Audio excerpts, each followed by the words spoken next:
mizo fight camp chana lo thli du te in zawai chi bai le vek ule tun tuma kan video hi chu ni danga kan ti thin dan ang lo do lakin karon kalpui ve thung dona mixed martial arts MMA lama cover pum huwa po organization lian ber jingami one championship lama kan mizo na tlak pui ngai mai nazaratan fight anei theitur hi kalom pui hle a ka channel lama viewer tam tak lanai ri lo maila mizoram mai pon lo india ramin tun din muna fighter kan nei that ber te jingami nazaratan ka sob na ngai pui mo kan channel lama a chanchin min soi pui du wang ta hian a chunga po kalom viewani ka channel lo thli thin tu te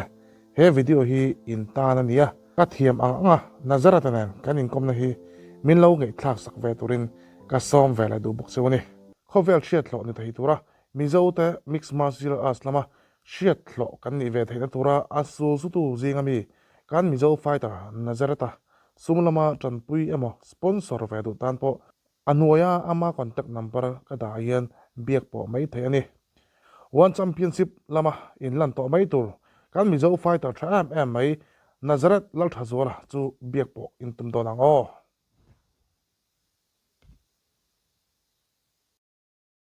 nazarat chibaile kan ni ve thei su su tu one championship kan mizo fighter nazarat sain su alimama violo mo hai kan lo ria tan po mizo jinga ma saber tur ning kan ria da hian biak po mai thei ani one championship lama hi mom ve khop mai on dien mizo jinga ma saber nazarat ni nang ringok po han chuan enge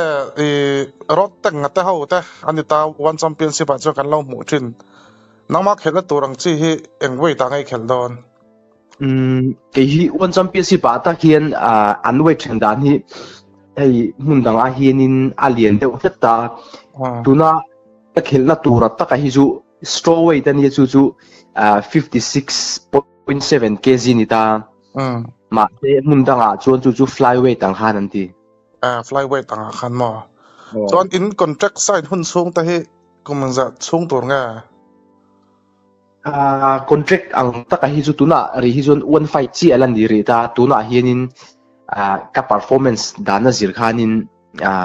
kha chu ain siam chop chho zelang tuna hi mixed martial arts record ta hian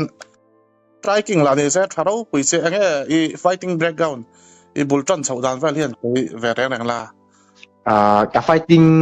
background hi chu game hi ka khel nuala kickboxing ti te boxing usu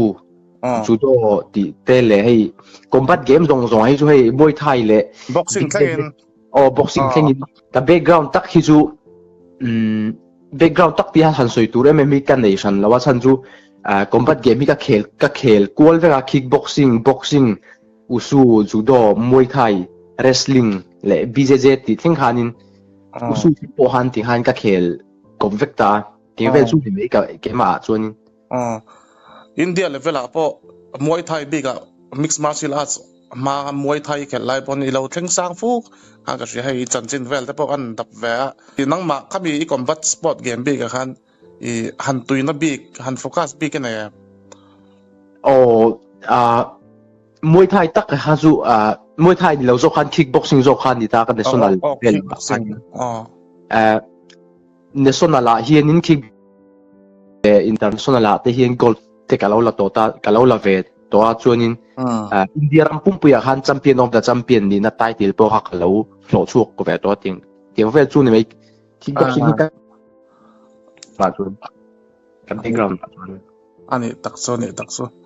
boxing profile thara ram tin thara ne ka chon kickboxing khan inga ria intum na kha profile da khan larin heta nen so kan mo inin nek kha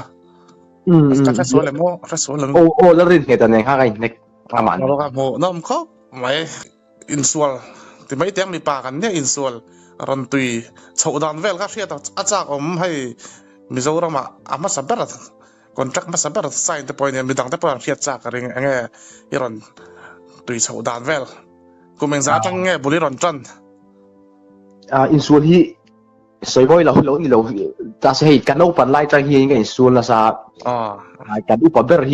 ber ne kum nga hi ni ta ama chu hei ka zui ve thin ta len na te hianin cái nick hạt han mi pat hum te ha cái suốt bui chín cái suốt bui chủ te hay min zon bui ang ve ha mo ye ve chu di no pan lai chang in chau ta sa cho số cái hay bị combat game big well email chat mine install chuyển xa xem trước mà đúng không no pan lai chang in gain sul na sa anh ấy giờ sẽ mà bốc anh ấy có mình cái gì đó mà sẽ bồi buông khá bị cả in code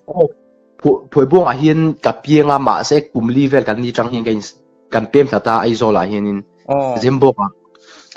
zembo ka sei lian ang kan ni jok ma phối buông ai chuan anh ấy đặc số cũng mình dạ well in cái trang bồi ròn trần chậu chọn anh game nghe ròn trần chậu nó sắp mất sắp bờ game kum sompa sari kum sompa riat kan ni khan ka khel chau tan ta ai rigu tak kha chuan ka khel chau tan ta kickboxing thamo tuanin kickboxing atang hanin game dang an ka pakai chho ka ting hanin ting vel chu ni mai cái point kickboxing hi các khel về thì nó tốt mà các chuan Paul anh đi lại chậu về lại mà hết tất cả khu mà tao mình xuân ven thăng về lan khel lại về anh ấy ôm khóc máy kickboxing xây ta chuan chuan cái gì mà cái practice train nga hian Salman ang ta nuaya Guwahati dojang MMA gym a hin ka training a tin ka chil ngal boka Guwahati a Guwahati mà chuan one championship in fight na tura hian sponsor vel hi la dong lu tuk lo ni tang ka lo ria kha soi RMM sponsor hi kan zong han ti lai in po cha tha angai ni chu a chan chu cover hu po inel na lian per po lang khan ni to wang khan ni kami in training na tur khan ni hei mun tha training ha kan du ve si kan coach nen hian kha sponsorship te ha han zong ve ma se hei la MM ri lo ni hi tu na chuan ani chu hei UFC fighter kan ka channel lo en ve a lo pom kai po ka lo ma UFC fighter vel chan chin kan da thina po hin hei Oliveira da po an mani favela Guaruza vela an nom lai velin an khel chodong an khomi pui khan an tang rol de khan sponsor ang dau te po khan an tel pui thena nia nang pani mo chho mai tura ngai la ani la UFC ai fighter du ber hi kan zot va chen teng che UFC fighter a hin Peterian hi ka du ber Peterian mo Russian fighter ani taksa India ram po na hin khel to chim sim nang ma fighting MMA MMA ka first debut ka Africa fight ka zune ya main event ha nga zu tangha la ka debut na ha mo kata bihang fighter nen to ka aming ka kan shat Faruk wal anin ka siya aming ka chi to la kata han ke jiang za ngai khel eng weight category ang ta han 57 flyweight a ka ani tak so UFC chu ni se chon hai pan to ja te kan lai tlangwal Joshua Van da ho na ngai in tu mangai don mo tra nie ala shit ni lo he kan thun chom le chuan mo if fight nei re re huai sana I har sat doctor da ngai chu ground game ma se chu tel tu kin ground game po I che boxing lo wrestling lam pang hi practice na sare re ngani tuna hian ka gym omna hian in hei ani hi endinan monday a hian boxing lo zir tai la atu ka kickboxing atu ka boxing tiang khanin a san te khan ani kar tha hian in kan zir ko vek ni kata dar kar example nge practice nan hunin man chin zinga hian in ka kal thin ta zinga hian ka kal thin ta zinga hian in dakar ni le chan ve vel hi jima hian hun ka manga chuanin thlailama hian dar thuma hian kan chana dar sari le chan ve dar ri ta te ka hole thin main weight cut te har satem weight cut te I weight pangai to ma hi khelonem kheldone ke ju ka van ne hei weight hi ka kat ngai lawa extra kan lak that wa hi nge ni hei weight te hi up thei lo mo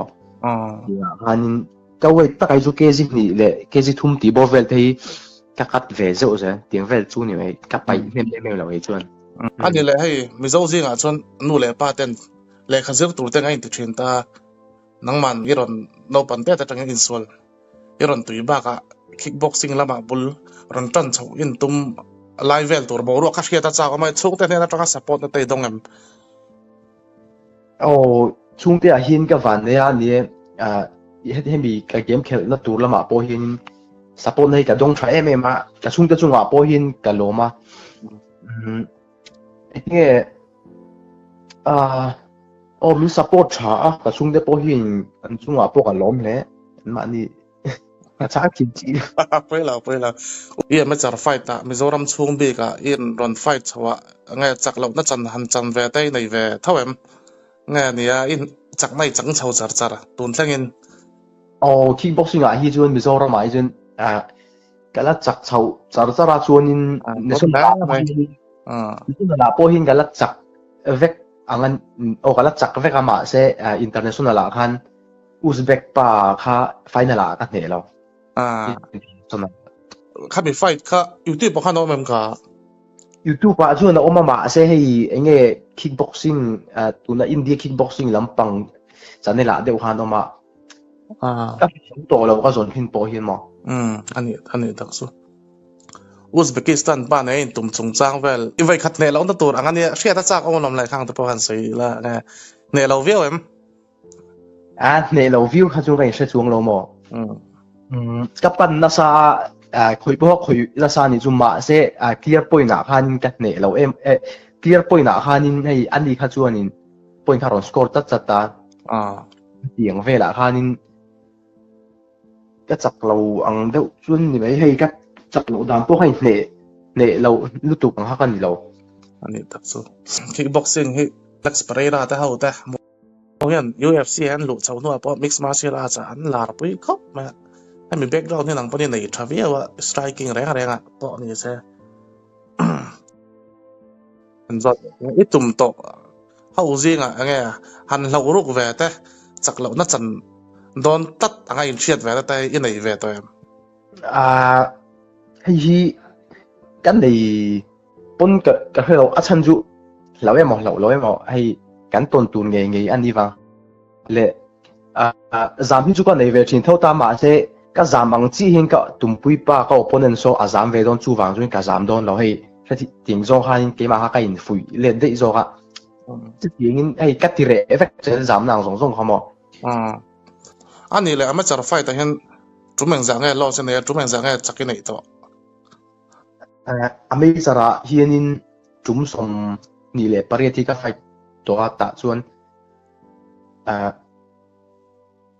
tum som ni paruk hi ka chaka tum ni ka chak lo khoi ram fighter nge in ne lo Mizoram chung bi nge pakhat ka first loss na kha chu Mizoram line mo chu game ai flyweight ta han bul ka tanta I ma se kanji ma khanin flyweight pahni kan oma wang khanin ka chim pa zo kha flyweight ta omla ke bantama khel hanga tia chuanin bantama khan ton si lo nga to voi som pariat lo khel to voi ni vel chi chak lo nei hei siama la nun siama lung le din ha in tum da an ta han ka ne lo wa chuanin ka second loss na chu aman gusen anin ka sia ot thami kha khuta Nagaland a kanin fight in ani ta kambit hi aron englo hei kabit aron ti fu awangan hei engma ha ka mu thei lo del lang top hianin omo wang han ka tap out ke ma ha ani taksu na record athrim 28 voi ni chi chak lo dai chumo record ro pui ta khan ya chim professional be ka po khan tumli nge tunga kha ning ka sia ka sa di kem pro a hianin tunga ka khel to a kala chak vek pathin zar in Mizoram ba ka India level apo fighter thaber kan nei ta jinga mi ni nazarata I hun man dan te po ria ta cham ni tin hun man dan jing tho tangin ka hun man dan hi zinga hianin ka tho ve hianin hei jima hianin ka kalta chuan da riet le achan ve ve hin ka ho thina ta chun tuna kom na hianin hei tuna hin guest house sa hin kom ta ti tu hei mi khol lo thleng te an thil ti nok le an ti fai nga ang chi te le ti ve ha ka ti fa ya chuan in rom bol angai le ka bol rom bol angai le ting han no ka bol chuan in ka bol zo nu hei dar som patni ve lai chu ka zo de thin ta chuan dar ka ni hi ka muwa chuan kan jim hi dak a khat kal ka kala chuanin dar thum a hin kan tran hun chi chen ka wa thleng thina yang ve chu ni mai ka hun man dan chu ani tak cha ye le in thleng te po khan fiat cha ko malom la ei le in tak hi chu mo hei dai vel kha dai ten ve hi chu ala har de ori hei om hi gala ei ve top re ani le supplement namta i hei gym kal thin in taksa an ti chak nan dawan an ei ang chi te ei ve o supplement tak hi chu wa ei cha mo i fish oil ti te hei enge a chatur ang kha chu ka in zong hom cho ve ma po ani le nazaret en tik nge one championship tournament khel tura india ram chu san don karin dan chuan 26 ve la hingan chau ang karing deu anol pui hriat thiam thei turin in khelna mun tur te po khan sei tel la kan khelna hun tur hi Thailand Bangkok ani stadium minga taka kha kawa soi ka stadium ma taka kha chu a min kha ka ching se to lo chon khami one championship tournament khel chung zong khan Thailand lama in nam chho dong e fight ne piang e in han chong mai don hela ma hi ka training anga chuanin fight nei ma hianin Thailand vela hin training hin kan chho le zo thina nga tiang ve chuan mai om chila tak chun do ha tiang ka om char char nga chu fight lian kha om le huna game tha kha fight game nei han ka jin le zo thina tiang ve chuan ni mai ani so e fight nei pui tur vel ten te cheng to chiang to e ka fight pui tur hi mo first hanin Italian fighter ne nai tum tur ha kan niama se ein pull out le wang hanin Japanese fighter ne ngain tumang ani po fighter thatak le undefeated ve thawnia debut match ve tur ni mo ai wa na jun kan khel na ve tur ani nga ama hi record hi thavea ai ne tu la tong lo ang khania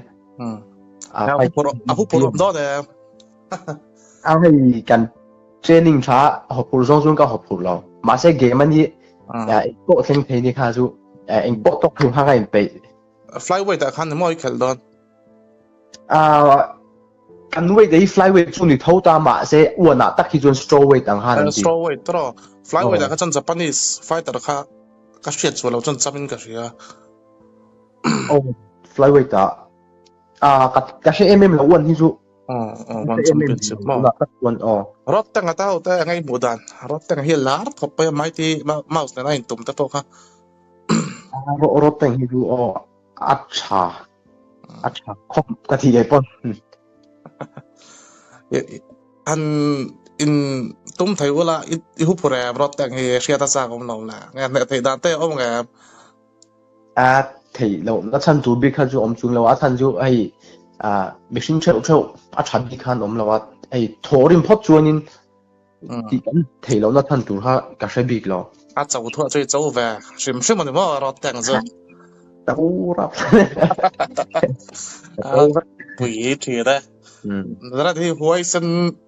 khop mai ai mi zo fighter sai le ta thi na la ka kom thai cha pai ka lo ma mi zo fight game channel tai lo en ve thin sim em cái em kim vắt ka lo khop mai thiam le thiam lo yang da so ya lo mong khop mai Indian fighter chi hin one championship a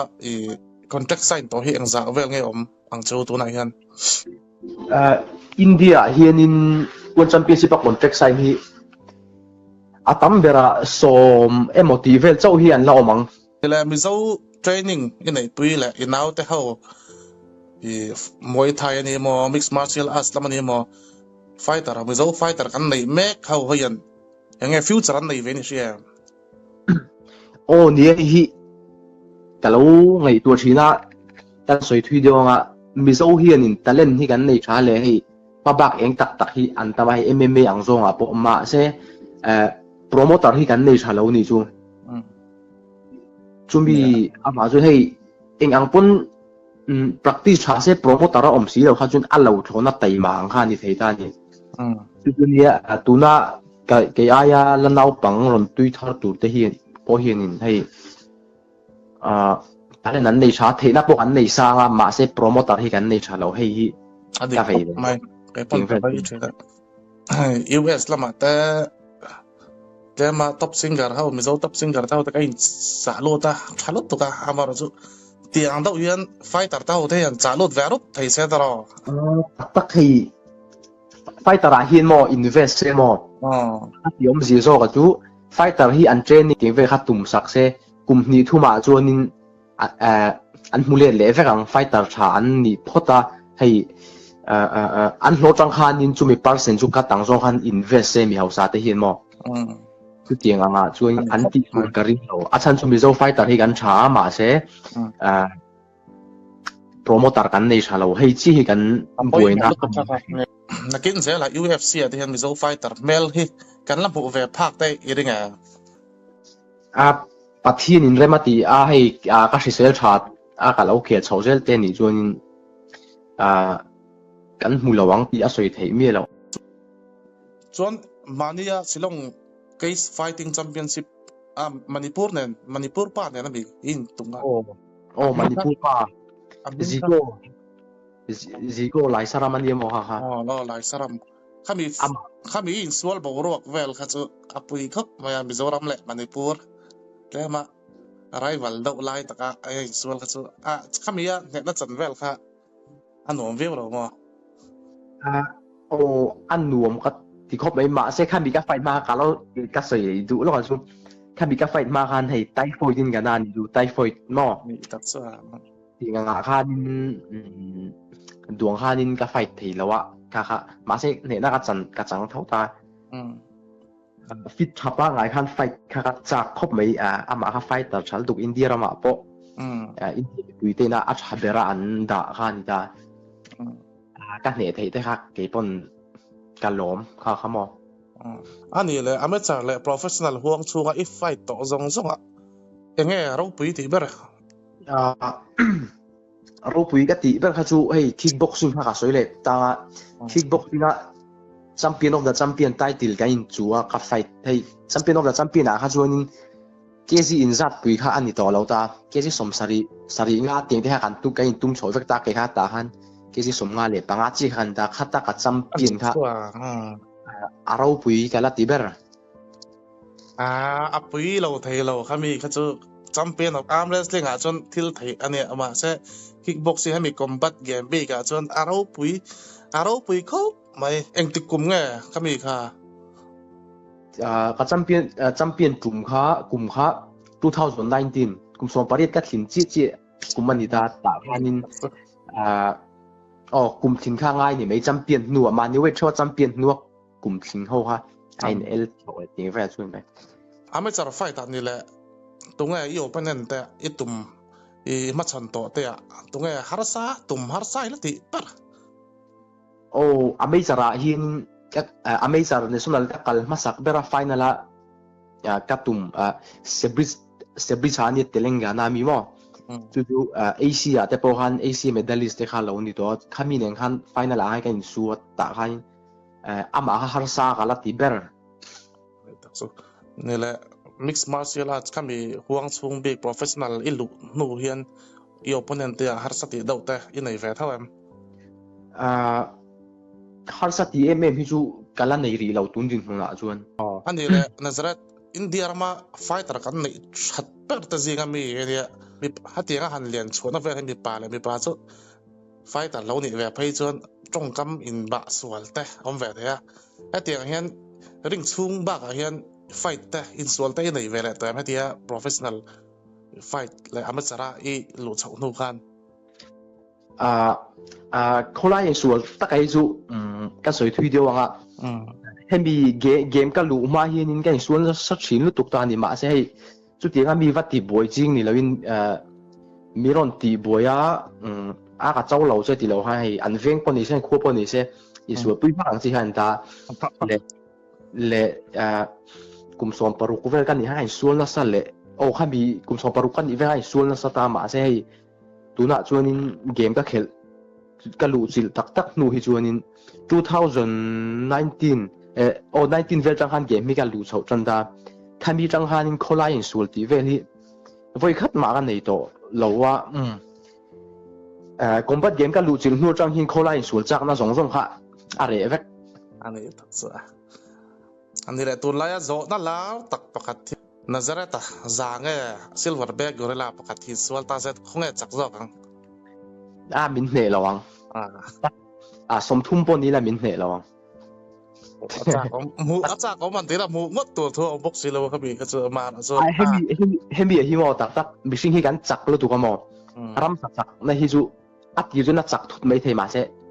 อะไรเดี๋ยวจูมิชิงฮิกันจักรตัวจูว่าจูมิชิงกันจักรจอกดอนเนี่ยกัตักจอกมานี่จริงตอกไล่ตักไปจนซิลเวอร์แบกกอริลลาประคัดสุหันตาสังลัวค่ะฮาร์แวงก็ตั้ง UFC อ่ะเปเตเรียนฮิดูเบระไฟเตอร์จริงอ่ะเปเตเรียนตีแล้วว่าฮิดูท็อป5พันปิกแต่เชียร์ตาจากผมครบไม่ขมีค่ะปะคตาเปเตเรียนที่กระดูเบระจวนนินกระดูเบระปังอ่ะจวนเปเตเรียนแล้วนี่แต่พอตาเสลาจวนนินสตาฟกัดร็อกมันอาฟิกระดูเลยบอกว่าจวนนินคำจัดจวนมารับเลยอิเลียนี่แต่ปังฮินี่ไอ้กระดูอันนั้น aggressive ฟลัมครบไม่ไฟแต่ดูนังมาไฟในไรมิลล์ดอกตัวเด็กทั้งเทียมครบไม่โอ้เลยวิดีโอกันที่ต่อไม่มิโซไฟเกมอีหมูดานมิโซไฟเกมกับหมูดานฮิชาก็ติดครบแม้ฉันชมมิโซที่ MMA ตุยตักฮิกันแต่ว่ามิโซตรงเนี่ยอันจันจินเวลเลียนไฟดันเลียนไฟตูเวลมิโซตรงเนี่ยไงคลากที่ตัวละมีปุยอีรอนชอบชัวสักที่ชาก็ที่ที่ปนกันลงไว้แค่สิก็ลองครบไหมอันนี้แหละ One Championship อีกแค่มากไงยูทูบเรามาที่พอละไลฟ์ดุนไล่เริ่มจานที่จวนตรอนี่ข้าจูผู้รวมครบไหมแกทราบครบไหมครับปนเอาเลยอันนี้พอดจะได้โอเลยก็ล้อมดูกันมิโซกันดีกันเมลท่ากันตูมาซาบ็อกซี่เล่นบ้ากันล้อมเฮ้มิโซกันนำบีมาเป็นหัวโซ่ซาเซนโดนี